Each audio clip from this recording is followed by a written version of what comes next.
নমস্কার and welcome to thrash hour. আজকে আমরা কথা বলবো নিকশ ছায়া 2 নিয়ে।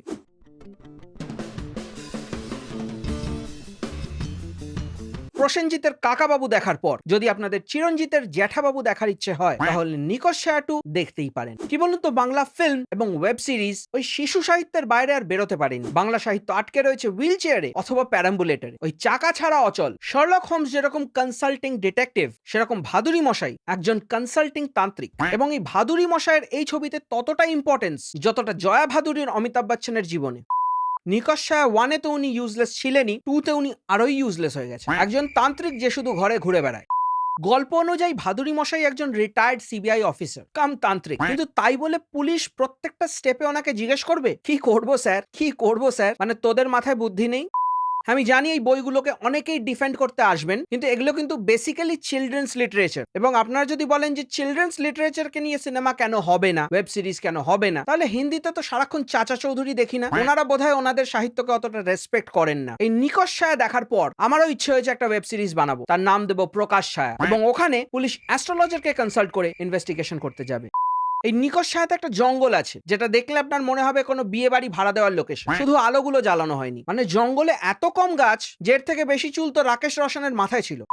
এবং এই জঙ্গলের ভৌগোলিক অবস্থান আপনারা বুঝতে পারবেন না, মানে জঙ্গলটা বেশ র্যান্ডম। এটার কোনো এন্ট্রি বা এক্সিট পয়েন্ট দেখানোই হয়নি। একটা দুটো সিনে এন্ট্রি পয়েন্ট দেখানো হয়েছে, সেটা আবার ইট দিয়ে বাঁধানো। রাত বলে একটা সিনেমা ছিল যেখানে দেখানো হয়েছিল যে হাইওয়ের পাশে একটা জঙ্গল, বাইক রেখে দুজনে সেই জঙ্গলের ভেতর ঢুকলো। সো ওই জঙ্গলের জিওগ্রাফিক্যাল সিগনিফিকেন্সটা কিন্তু বেশ ক্লিয়ার। এখানে কিন্তু জঙ্গলটা আপনি ভিজুয়ালাইজ করতে পারবেন না। মানে বাড়ি থেকে বেরোচ্ছে কাট্টু জঙ্গল, জঙ্গল থেকে বেরোচ্ছে কাট্টু পুলিশ স্টেশন। মনে হচ্ছে ওয়ার্ম হোল দিয়ে দুটোকে কানেক্টেড। একটা গোটা পুলিশ স্টেশনের প্রত্যেকটা পুলিশ অফিসার একটা পিশাচকে খুঁজতে বেরিয়েছে। Just let that sink in. হ্যাঁ, আমরা ফ্যান্টাসি স্টোরি শুনেছি, দেখেছি, কিন্তু সেটার জন্য তো ওয়ার্ল্ডটাকে বিলিভেবল করতে হবে। রিয়ালিটি আর ফ্যান্টাসির যে মেলবন্ধন সেটাই ঘটেনি। মানে পুলিশ এমন বিহেভ করছে, হ্যাঁ পিশাচ তো হয়, হ্যাঁ তান্ত্রিক তো হয়, কালা জাদু তো হয়। আরে ভাই, আর কামিং টু দ্য পিশাচ, ওটা পিশাচ ড্রেনে পড়ে গেলে সেখান থেকে তুললে লোককে ওরকম দেখতে লাগে। আর পিশাচের বিহেভিয়ার দেখে মনে হচ্ছে পাগলাগারদ থেকে তুলে এনেছে ওকে। এরকম বিয়ে পাগল পিশাচ তো আমি দেখিনি। ও সরি, আমি তো পিশাচই দেখিনি। মনে হচ্ছে মিউজিক্যাল চেয়ার চলছে, আর ঘেনুর পেছনে পুলিশ মিউজিক্যাল চেয়ারের মতো ঘুরছে। পুলিশের মধ্যে একটা ভূত পুলিশ সেজে ঘুরে বেড়াচ্ছে, রীতিমতো ড্রাইভিং করছে, সবার সাথে ঘুলে মিলে রয়েছে। আর এই ঘেনু কিন্তু একজন পিশাচ, যার কোনো সুপার পাওয়ার নেই। হ্যাঁ, ওকে দেখতে ওই ইনসিডিয়াস এর ভূতটার মতো, কিন্তু জানি না কেন ওর বিহেভিয়ারটা শুধু বাংলার পলিটিশিয়ানদের মতো। বিয়ে করবো, বিয়ে করবো, বিয়ে করবো। পুরোনো একটা সিনেমা ছিল আনাড়ি বলে, ওখানে একটা এরকম পাগল ছিল, বিয়ে পাগল। ধেনুর ক্যারেক্টারটা মনে হয় ওর থেকে ইন্সপায়ার্ড। এবং লোকনাথ মানে কাঞ্চন মল্লিক একটা আউট অ্যান্ড আউট ভিলেন। ও তন্ত্র সাধনা দিয়ে মার্ডার করছে, এবং ওর যখন ফ্ল্যাশব্যাক দেখানো হলো তখন দেখানো হলো যে ও একটা ট্র্যাজেডির শিকার। আরে তাহলে ও ভিলেন কখন হলো? একটা স্যাড ব্যাক স্টোরি আর একটা ইভিল মোটিভেশন, দুটোকে তো কানেক্ট করতে হতো। এই স্টোরি রাইটার গুলোকে কি কিন্ডারগার্টেন থেকে তুলে আনা হয়? যে তান্ত্রিক সবাইকে বশে করে নিতে পারে সে প্রথমত জেলে রয়েছে, এবং জেলে থেকে সিম্পলি একটা কনস্টেবলকে বশে করে নিয়ে তাকে দিয়ে জেলের তালা খোলাতে পারতো না। ও খাটতে পছন্দ করে। ও পাশের সেলের একজনকে মারলো, তার ডেড বডিটাকে বশে করলো, সেই ডেড বডি গিয়ে আরেকটা কনস্টেবলকে মারলো, ডেড বডি সেই কনস্টেবলের পকেট থেকে চাবিটা বার করলো, দেন ঘেনুর রুমটা খুলে দিল। লোকনাথকে যখন পিটিয়ে আদমরা করে দেওয়া হলো তখন ও নদীতে ভাসতে ভাসতে আরেকটা গ্রামে গিয়ে পৌঁছলো, এবং সেখানে গ্রামের লোক ওকে রেস্কিউ করে নিয়ে এলো। কার কাছে? চিন্ময়ীর কাছে। চিন্ময়ীর বাড়িতে কেউ থাকে না, এবং গ্রামের লোক এতটা মডার্ন যে এরকম একটা সিঙ্গেল ছেলেকে একটা সিঙ্গেল মেয়ের বাড়িতে একা রেখে চলে গেল। আমার মনে হয় পুরো গ্রামটাই ওয়ও ছিল।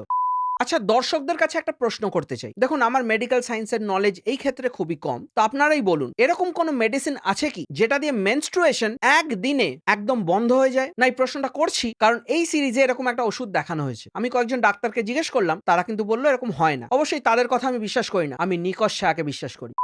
আর বাংলার ব্যাকগ্রাউন্ড স্কোরারদের আমি একটা প্রশ্ন করতে চাই, আপনাদের কি লজ্জা, ঘৃণা, ভয় কিছুই নেই? সবই কি ওই ঘেনুর সাথে চিতায় উঠে গেছে? না মানে জন উইলিয়ামসের জুরাসিক পার্কের থিম মানে নিতে লজ্জা করলো না? টিম বার্টনের স্লিপি হলোর থিম কি ভেবেছিলেন চিনতে পারবো না? গোটা স্ক্রিন প্লের মধ্যে অদ্ভুত একটা ল্যাদ আছে। কারোর মধ্যে কোনো এনার্জি নেই, স্ক্রিপ্টের মধ্যে কোনো আর্জেন্সি নেই। সোনির আহাট মনে আছে কত বছর আগের সিরিয়াল, ওগুলোর কোয়ালিটিও ম্যাচ করতে পারে না এই সিরিজগুলো। গোটা সিরিজটাই হাফ বেকড, আধ পচা একটা প্রোডাক্ট, যেটা লুক অ্যান্ড ফিল ওয়াইজ একদমই সিরিয়ালের মতো, এবং কন্টেন্টের কোয়ালিটি ওয়াইজ ওই যে বললাম শিশু সাহিত্য। মেকআপ অ্যান্ড লুকের পেছনেও কেউ একদমই খাটেনি। বাড়িতে যে যা পড়েছিল সেটা পরেই শুট করে নিয়েছে। আর কাঞ্চন মল্লিকের উইগ এবং ধুতি দুটোই দেখে মনে হচ্ছিল এই খুলবে, এই খুলবে।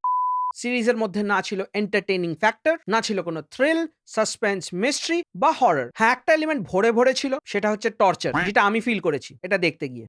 প্রত্যেকের পারফরমেন্স একদম কার্ডবোর্ড কাট আউট ক্যারেক্টার্স এর মতো, absolutely zero effort from anyone. প্রত্যেকে শুধু স্ক্রিপ্টটা পড়েছে, ডায়লগ মুখস্থ করেছে এবং ক্যামেরার সামনে চলে এসে সেটা ডেলিভার করেছে। ওর বাইরে 1%ও কেউ কোনো এফার্ট দেয়নি। Look and feel wise absolutely B grade প্রোডাক্টের মতো, কারণ দেখেই বোঝা যাচ্ছে বাজেট একদম নেগলিজিবল ছিল। বাংলার হরর ইউনিভার্স একদম তলানিতে গিয়ে ঠেকেছে। ছোটবেলায় মেলায় যখন যেতাম তখন প্রচুর পাতলা পাতলা চটি বই পাওয়া যেত, সেই অথরগুলোর নামও হয়তো মনে নেই। ওই হরর স্টোরিগুলো পড়েও তখন ভয় লাগতো, হয়তো যেটা বলবো সেটা শুনলে অনেকের খারাপ লাগবে, বাট এগুলো কিন্তু খুব উচ্চমানের বইও নয়। তো যেহেতু সোর্স মেটেরিয়ালটাও খুবই আন্ডারওয়েলমিং, ওই জন্য এর থেকে খুবই ওভারওয়েলমিং ফিল্ম পাওয়া বা ওয়েব সিরিজ পাওয়া সেটাও পসিবল নয়। এবং হাসি পায় যখন দেখি পৃথিবীর সবচেয়ে বড় অকাল্ট থিমের ওপর মিউজিক ভিডিও মাইকেল জ্যাকসনের থ্রিলার, সেটার ওপেনিং এ এই ডিসক্লেমারটা থাকে। আর এরকম একটা নিম্ন মানের প্রোডাক্টকে প্রমোট করতে গিয়ে এনারা এরকম ধরনের পডকাস্ট করেন, মানে নিজেদের প্রোডাক্টকে সেল করতে গিয়ে কুসংস্কারকে বাহবা দিচ্ছে। বাহ!